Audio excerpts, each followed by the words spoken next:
I got no sleep last night because the trauma.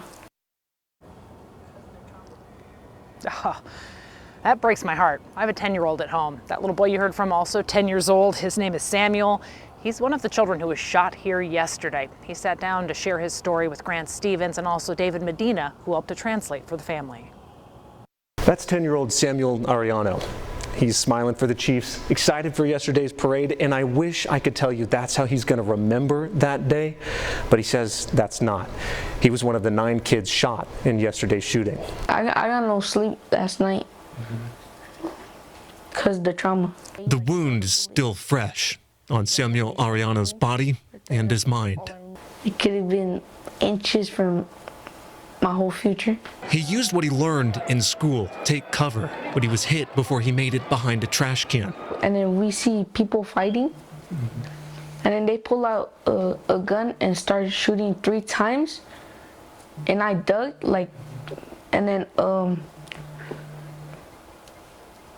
one of them hit me, felt like getting stabbed. He says he was trampled in the chaos and that there was such a rush to get out and get home. His family didn't realize he'd actually been shot, not just hit or stepped on. I'll translate for his mom, Abigail, who said when they got to the house, that's when they found the bullet wounds in his rib. My mom was crying.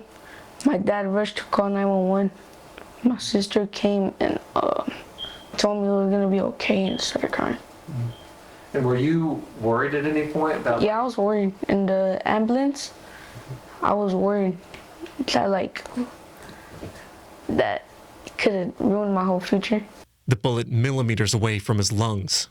They told me that it didn't go that deep, so that's when I was like, yes. Abigail thanks God for allowing her son a second chance at life, but he'll live it with a painful memory. I'm just going to get flashbacks. His mom says something that should have been happiness, celebrating our city, turned into violence.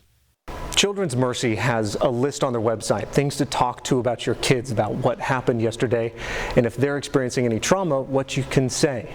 We've got a link to that on our website, kshb.com. In KC, Grant Stevens, KSHB 41 News.